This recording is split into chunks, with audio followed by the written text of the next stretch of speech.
I want to thank everyone for joining us this evening. So this is the last in our 2023-2024 Superintendent Speaker Series this year, Enhancing Student Learning with Instructional Technology. So we're very fortunate this evening to have our instructional technology coach, Mr. Lee Ferentz, with us this evening. So Lee does instructional technology coaching, but he does so many other things in the district. We're very appreciative of him, and he's always so patient anytime we need help or assistance. So Lee, thank you for that. So Lee is going to really show us tonight how we can enhance our student learning. You'll see some of the things we do in school, but also how you can do that at home with the instructional technology tools. So thank you very much for being with us this evening. We are recording this speaker series also as we did the last one, so it will be available for your reference on the district website. So again, thank you for joining us, and I'm going to turn it over to Lee at this time. Thank you, Lee. Thank you, Dr. Brownholm. So as we go through here, we'll be showing some tools that are available for your student to kind of work on as we go through. I also have some interactivity built in, all right, for you. So I'm really going to start off first where we're at, which is the classroom experience. All right, so our major learning platform or classroom management system, if you're always looking for a place to start with your son or daughter or child, all right, is Google Classroom. So that's going to be our mainstay, our main kind of like big old binder where everything is going to be for the majority of the time. All right. So I put some links on there for you. All right. And then for some of you, you may have not seen it from a student lens. The best way you can see it is obviously sitting next to your child and having them walk through and log in, because we only issue Google Classroom accounts to students. All right, so I will show a small demo just so you're familiar with the landscape, so you can kind of see what that looks like, what that environment looks like, so you can help guide, go through, and you kind of see where the classwork is, and you can also see where you can view their work, whether or not kind of like keeping track of that task list of what's there. You could always ask to see that as they're logged in. All right, the second part I have on there for you with some links, and we've shared this out in the past, is that as a guardian / parent, all right, you can request email summaries. All right, and really what that is a snapshot or summary of what's happening within Google Classroom. Okay. Now remember, teachers must be posting assignments. There must be assignments that are due and have due dates for you to be able to see missing and upcoming work. All right, so I have a couple links on there. Nick said he will share out that link in here, so you can kind of click on those. And we have actually some resources as the district of where that information is. And you can get it daily or you can get it weekly. All right, so what I'm going to do is I'm going to share my screen here, and I'm going to just give you a quick small demo of what it looks like from the student interface.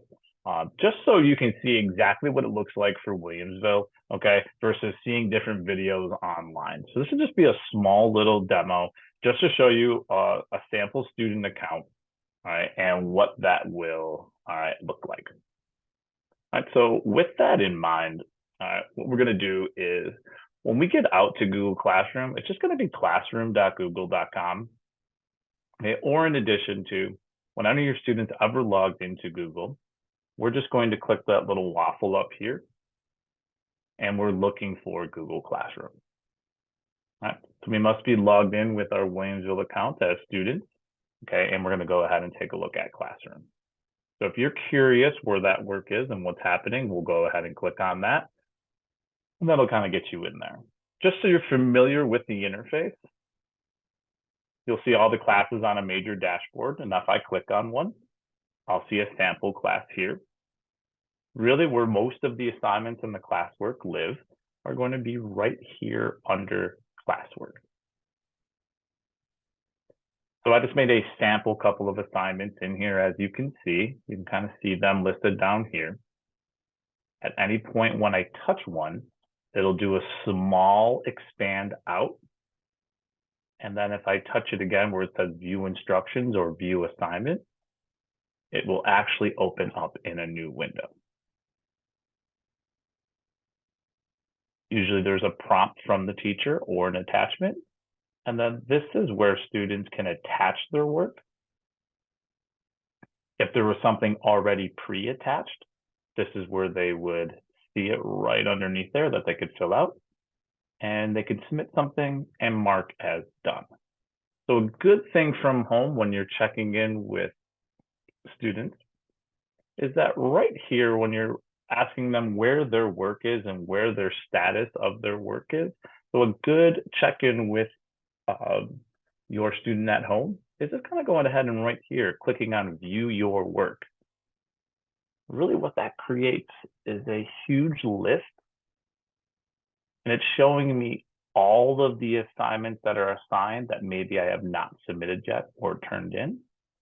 And I can also filter that down by what's assigned, what's returned, and what's missing. Remind you, it's in here for just for this class. I'm up to speed. I haven't not anything missing. If I want to see all of my classes, say this was like my math and my ELA class, I just go ahead and click on that to do. We coach the kids to actually bookmark this, all right, having their to-do bookmarked for them, and then they can toggle through their classes that are here. And so once again, if I click on my practice class, I can see what's due tomorrow and at what times. All right, so it's a great talking point, a great starting point when we're having conversations about where our assignments are digitally. And that is a great just a little overview for you. You can see assigned, missing, and you can also see whether or not the huge list of what is done, all right, as well. All right, so I just wanted to give you an idea of what it looked like from the student point, and just as a reminder, all right, only students have accounts to Google Classroom. If you want to see activity, you have to request a Guardian summary from their classroom teacher. I'm going to go ahead and bounce back over here. That's just a recap of what I was just showing you before: step 1, step 2, step 3, and step 4. Those are usually the best conversations to have when anybody is looking for submitting work or having missing work that is digital in fashion. All right, so great conversation to have with your child. All right, so kind of moving on to the next topic here, kind of like learning actively. All right, so how are we learning actively, and what are some examples of where that engagement is like, all right, in the classroom? You can see my 2 little fingers, and if you actually opened up this presentation, all right, we'll be able to look at those. And really what I wanted to do is I wanted to give you some ways where you can experience some of this information and how students can interact with some of their content digitally. And I will also give you some demos and some other things of where your child can access some information for that. All right, so the first 2 things that I have on here is one's a digital simulation, and then one is a interactive learning platform. So the very, very first one that's on here, and I set these up that if you wanted to actually check them out as a guest, I have them open so you can kind of check them out as a guest. So I am just going to minimize that screen really quick, and I'm going to click on that first one that is there, and that is going to get me to just an interactive simulation right here. Let's wait for that screen to change.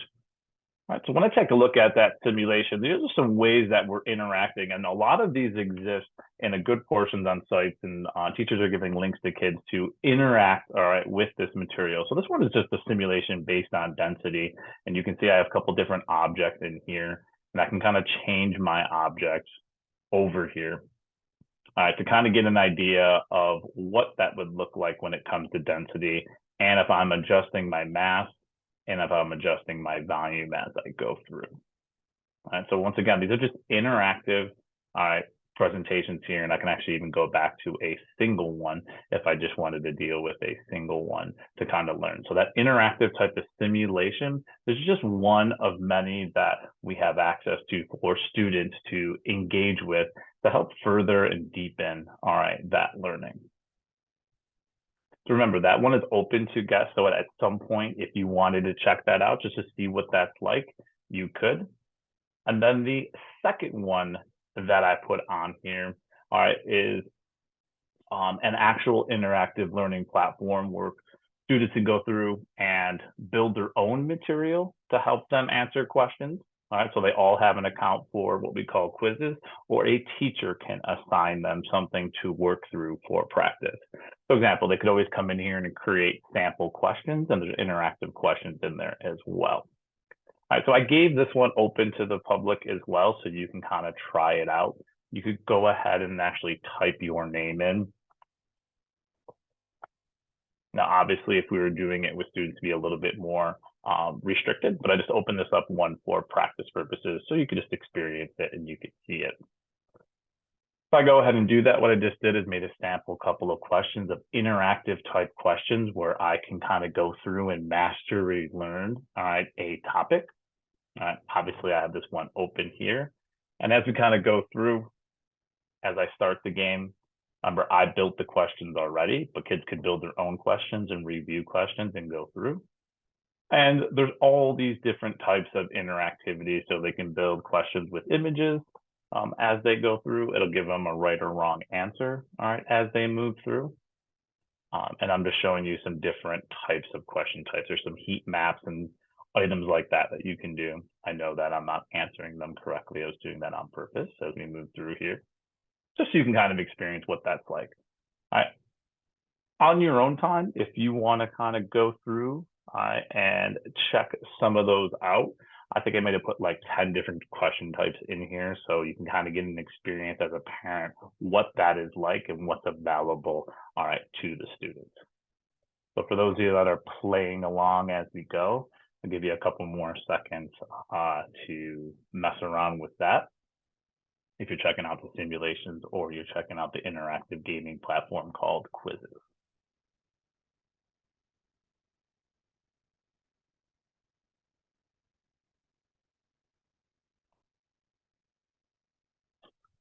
All right, I'm just going to go ahead and I'm going to close out of those right now. I'm going to talk about some of the other things that are available, all right, for students to log into from teachers. So we do have things similar to interactive simulations. We have Explore Learning Gizmos, which students can go on to and experience that. And we also have access to BrainPop, where kids can log in and actually see interactive videos or educational videos to help them strengthen their concepts as well. Either assigned by the teacher, requested to be assigned by the teacher, or they can log in and look at galleries here.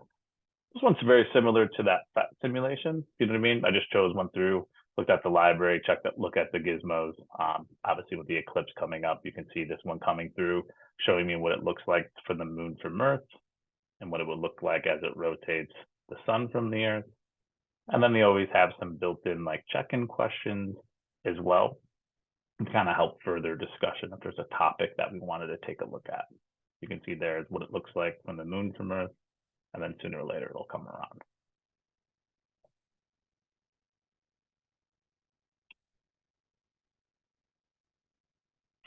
So lastly, on this little section here, we're starting to look at interactive AR and VR that we're giving exposures to kids to be able to look at that.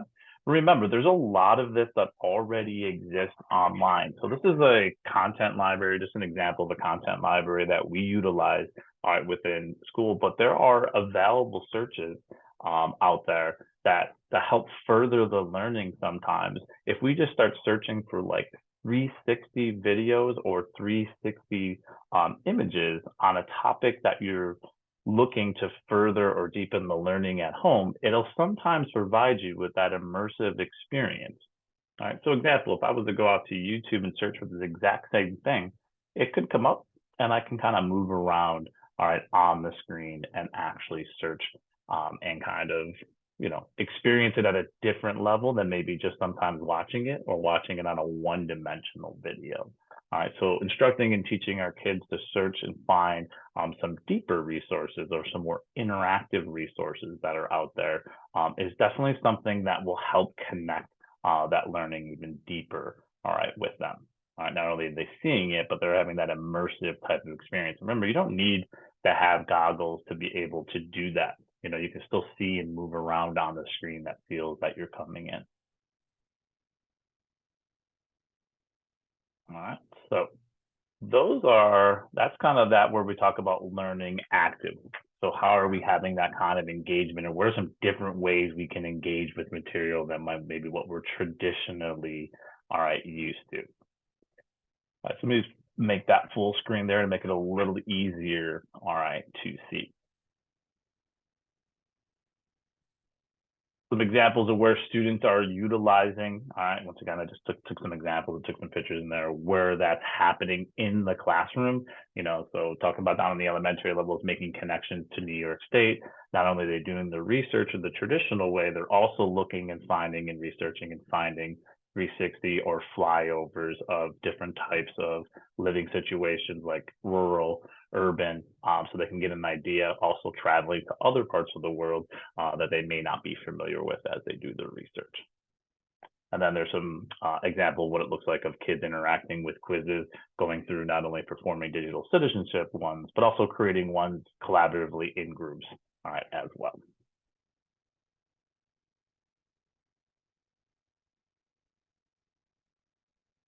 All right, so here's where we spend a lot of time when we're working with students, where our instructional tech coaches are out in the building working with students. We're always focusing in on those creation tools, that students can utilize to demonstrate their understanding. All right, giving them a multitude of choices and a multitude of tools to express themselves. All right, so in whatever way they need to kind of come up, the teachers are giving them choices, and the kids are utilizing a variety of tools to help them curate resources as well, to help understand and further understanding of any type of concept that they're taking a look at. So examples here of what we have. So we do have Google Workspace for education. So one of our very first two top ones that students have access to for curating any kind of text or hyperlinks or any kind of multimedia, those first two ones we look at are Google Docs and Google Slides. So if we're looking for a way to save and create and curate, Google Docs and Google Slides are right there, always available from the web at any point for the kids to get to. As we kind of move up those different modalities, if I start looking at voice, one of the popular ones that we have and we utilize with our students for them to express themselves just voice-wise, instead of writing it, expressing it verbally, we utilize Moat. So students can log in. Once again, everything is tied to their Williamsville Google ID when they log in. So anytime they're logged in with their Google ID, they can have access to these. And a couple of the other ones that I have on there, if we're looking for, hey, my student wants to kind of create something a little bit more higher end. We have the ability to record kids, and we do that throughout the day. All right. They could also extend that learning at home. Say they needed to just practice recording themselves, listening to have them explain something. We have Screencastify, then we also have Flip as well that we utilize a lot. And I'll show you book creating and Screencastify in a couple of minutes here. And then lastly, we have access to infographics. We do have a subscription to Canva for EDU, which has a lot of templates for graphic organizers, for infographics, any way to synthesize that information or to unsynthesize and discern that information to make it easier for students to understand the concept. A great way for them to create as well. All right, so with that in mind, I'm going to go ahead and I'm just going to do a little book creator and casting demo so you can get an idea what that looks like, just to see if there's ever a need for it and they want to extend that learning at home, how easy, this information is to access. I do see a question in the chat. I think we're going to just wait just a little bit as we move through.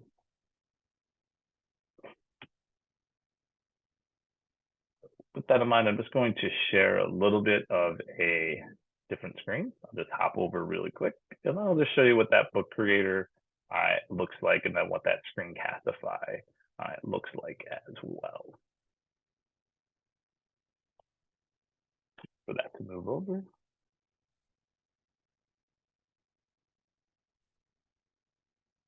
All right, so for students to get out the book creator, they're just going to search for book creator and they're going to sign in once again with their Williamsville Google ID.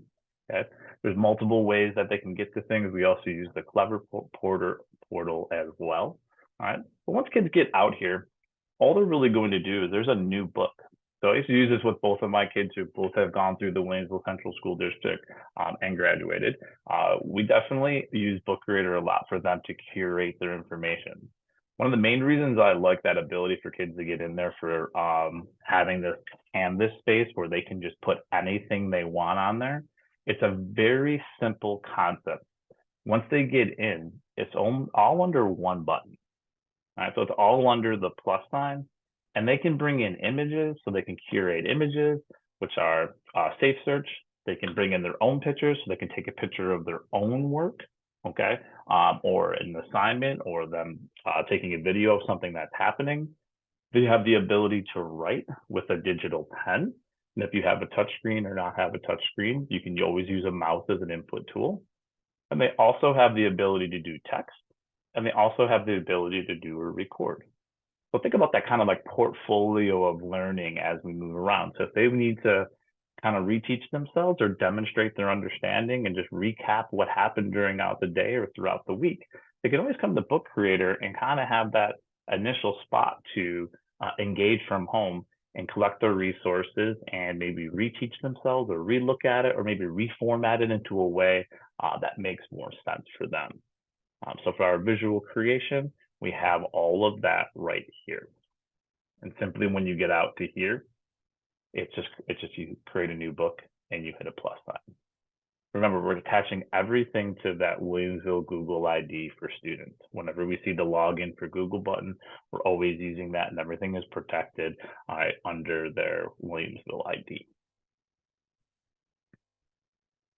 All right. So a very popular one as we move through middle school and high school, a lot sometimes in 3rd and 4th grade, is something we refer to as casting.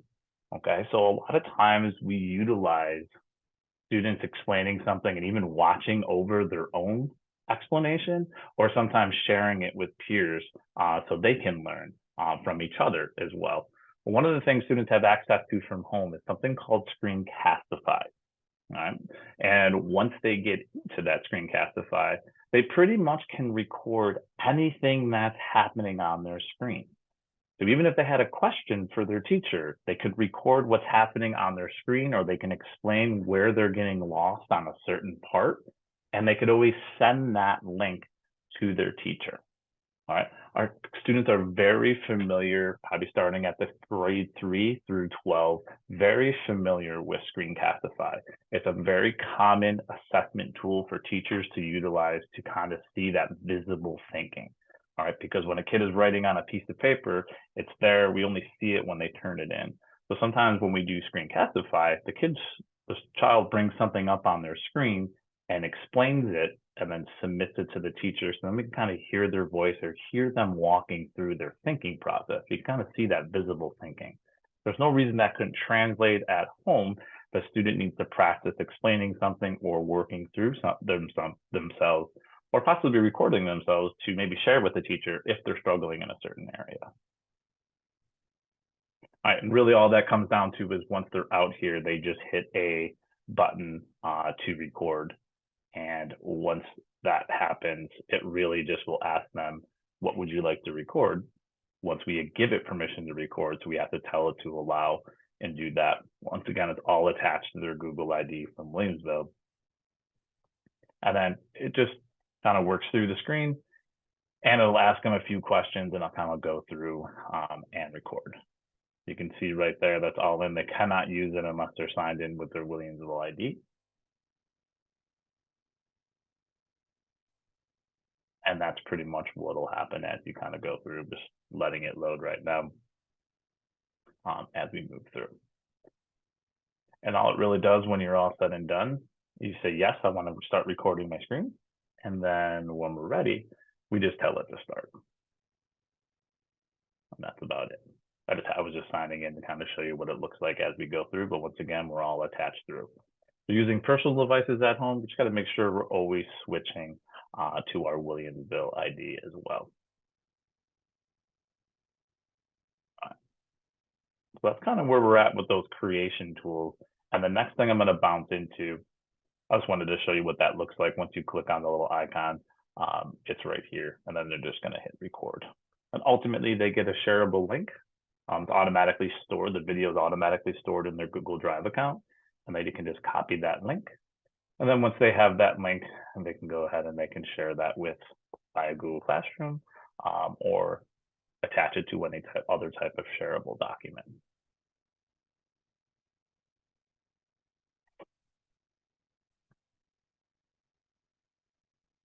All right. So let me just quickly switch back to that presentation because I wanted to show you always what it looks like from the student view. You can always see that as a parent. It's usually the hardest thing to recollect what it looks like.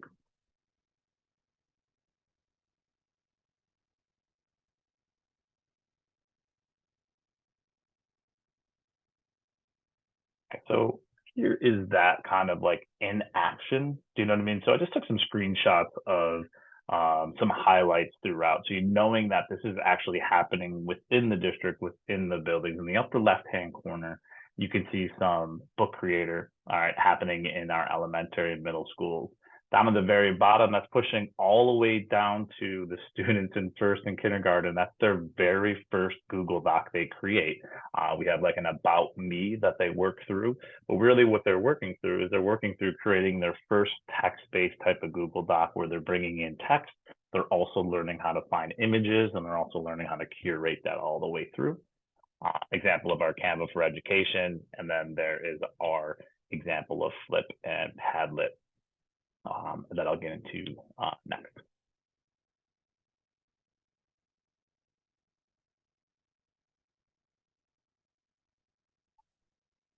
All right, so as we kind of work through here, all right, here are some examples of collaborative tools.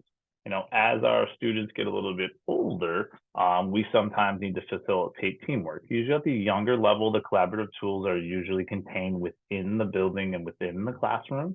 But if there is a potential need for them to collaborate, all right, with another person slash student in the district, we do have some ways where they could potentially collaborate. All these can be done as individual tools as well, but I wanted to put them under the collaborative section. Shall people need to communicate, all right, digitally versus meeting up? All right, so that first one that I have on there is a very, very popular one, K through 12. It's probably one of our most widely used products within the district due to basic ease of use. All right, so even though it's under collaborative, we also utilize this very heavily, all right, as an individual tool as well. All right, so once this digital wall is created, we can easily share resources on there. Remember, we cannot share outside Williamsville. I have the permission to do that, but our students do not. They can only share within Williamsville. So that's why I have this one open for you to kind of see what that looks like. We have students who do individual portfolios. They have individual logs of learning where they create a digital wall and they kind of just curate resources as the year goes on, or potentially the concept goes on, or the unit goes on. So looking at that very, very first one that's there, this is just an interactive one if you wanted to take a look at it as we go through. If you were to click on this, I made this wide open just for today's purposes, just so you can get an idea that if a student was to go out to Padlet and log in with their Williamsville ID, they can gain their access, all right, to that. And this is why it's very popular, all right. There's only one button very similar to Book Creator. The button's here for the plus sign, and the button's here for the plus sign. In this example that I gave you, I only give you one option that you can share with me. I've really only given you the option to put in your first name and to draw something. But in this section right here, there are 13 different types of collaborative posts that a student can add to their own individual wall or to potentially a class wall to share it with the teacher. They can attach pictures, images, links, videos. They can record their screen. So once again, for that home learning, going out to that williamsvillek12.org Padlet, they could also come out here and express themselves and demonstrate their understanding or rehearsing, solving a problem. They can come out here and they can practice using those digital walls. Once again, from a parent perspective, it's very easy to coach a child through because there's only one, all right, button for them to click on. And once they're in, all right, they're in. That's just that one button. I'll give you a couple of, I'll give you like 30 seconds to a minute if you want to go ahead. For those that are following along, if you want to click on that link and just go ahead and hit the plus sign so you can experience what that is like. I have this moderated, so nothing will post unless I approve it. And if a student is creating something individually, they can obviously see their own posts.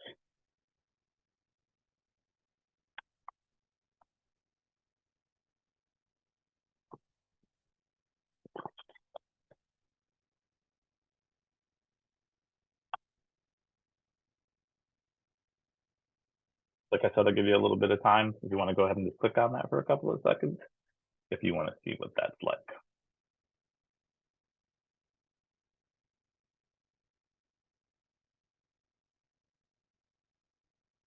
The reason I kept back some of the links because I just wanted to let everybody know that most, if not all, of what I'm sharing are really assigned to students. So when I was making the presentation, I held back some of these links for sharing the resources because I didn't want parents to get confused that if you went out there, how come it wasn't working for you? All right, so the way we distribute our licenses, the way we distribute our free and paid products is all through their Google, all right, ID. All right, and I can see some of my notifications going off that some of you are adding to that Padlet as we go here. Tomorrow I'll go through and I'll link back some of these things. So like if you're looking at Book Creator, instead of you searching, you can come back to this presentation and you can click on Book Creator or your child can. Remember, everything we have as well is in our Clever portal as well.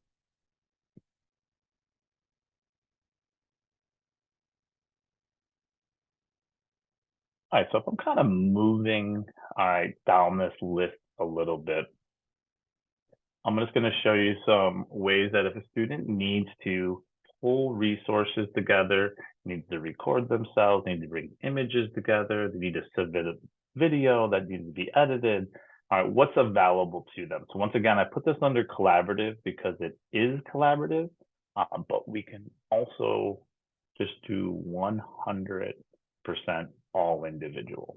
This does not have to be collaborative, and it's a very powerful tool for students to record themselves, to do self-reflections, to curate resources for themselves.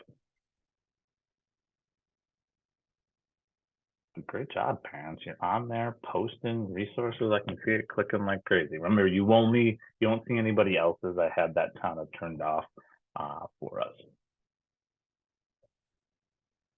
So the next thing I just want to show you is that Weave video. So if a student has a need for it, all right, has that ability or is looking to create something, that you're aware that they have access to this. Let me go ahead and close out of that one. So this one here, Weave video, we use for not only for our podcasting, which would be audio only, we also use it for our videos or video editing. So sometimes when we do the beginning of the year about me, students expressing themselves, student working in groups, we do all of that. Once again, tied to the student's Google ID for Williamsville. This is in here, and what this is just an online movie maker. So it's a video editor or a project editor. And really what it is, the student has access to, once they log in, they have access to built-in images So example, if they needed to create a photo journal as an activity to help them understand, or if they wanted to bring in images that are related to a certain topic, they can either find ones that are already in here, they can search for them, or they can bring ones in already that they have downloaded. They could take screenshots of their work or assignments or handouts, and they could bring them in here and they could talk over the top of them as well. So you'll see a spot for images, you'll see a spot for audio where they can find built-in information as well. And then really all they need to do, I'll just take this example here for time as I'm watching that.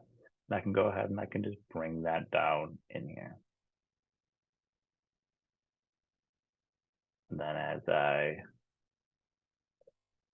look to come up to the top, there's also a record button.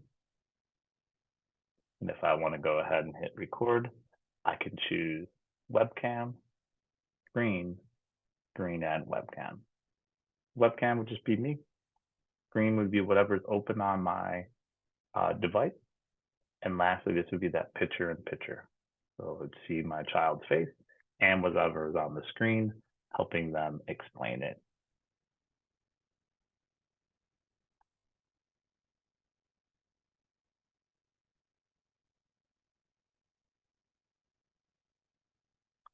And then when they're all said and done, they just hit the export button. And once again, they get a link to a collection of whatever they have come down into a video. So different modalities, different ways for students to demonstrate their understanding, for them to do self-reflection, for them to curate resources, and learn together.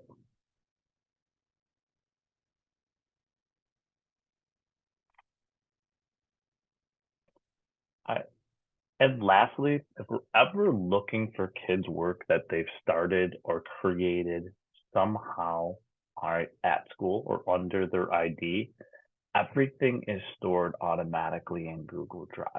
So if they ever started anything in class, or they state that they started something in class, or they started something on a Chromebook, or they started something digitally, it's always going to be in their Google Drive. And usually what I do for this one, for the file sharing in the Google Drive, is I always just tell people whenever we're looking for anything, I even do this with the teachers that I coach and we work with, anybody, even myself, that when a student is looking for something, it has some really, really nice built-in search features. But typically, if it was within a day, like that day or 2 days, you can always use the little button off to the side called recent. So as much as you can search, sometimes the kids think they called it something and it's not really named that. So I always just coach them, hey, go to recent. You know what I mean? If you know you did it within the last couple of days, just go there and it'll bring up what they did most recently. And if the other layer they can go into too is if they know what type it was, they're like, oh, it was definitely a Google Doc my teacher gave me. I just don't know. I can't find it. I can't find it in classroom. I did it on my own. I don't know what it was. They can kind of go that route and it'll kind of filter down what they most recently opened over the last couple of days. So now that's a huge helpful one for both students and for adults as they're looking for their digital content they started in school. Lee, can I jump in with a question that's in the Q&A that may be relevant for this? It says, I think there's times my child completes his work, but forgets to hit the submit or mark as done button in Google Classroom. Is there any option in Google Classroom he can turn on that will send up an automated reminder for him to double check the work that was submitted? So there's no automatic reminder because our students do not have accounts that have emails associated with them within Google. So we do not get an automatic reminder. But that thing I showed before about always going to check their to-do, we always we just coach the kids to always check that to make sure that you're not missing anything and your assignments are in. So that's one thing that parents can do at home, is to really stress that students do that, and parents can do it also. So thank you for that, Lee.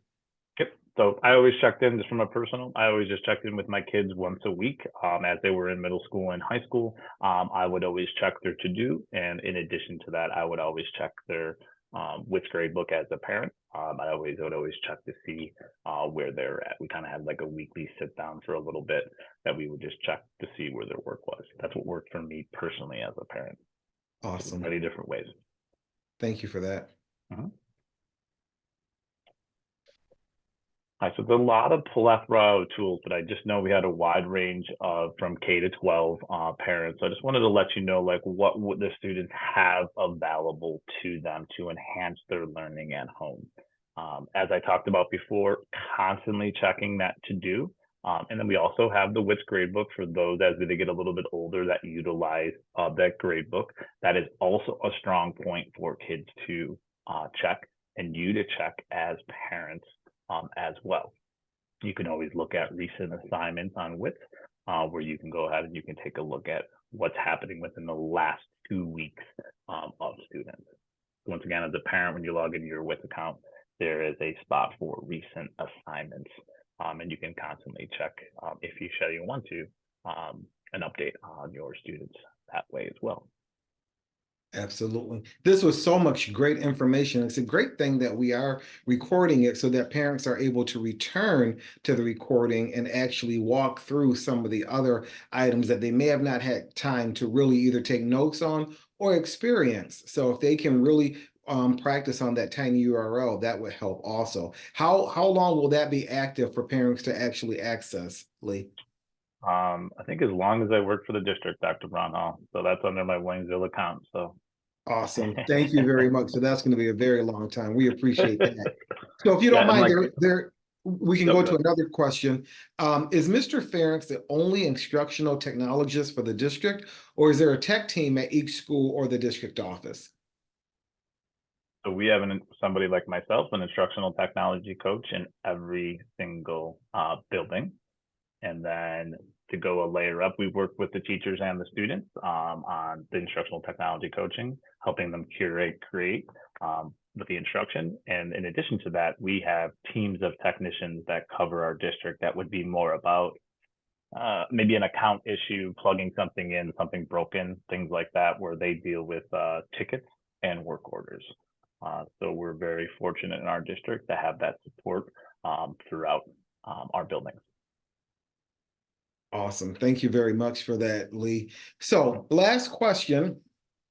Are there certain grade levels for all the technology that you show this evening? Are there certain grade levels that are focused on one technology tool? So for example, I know WeVideo they use throughout, right?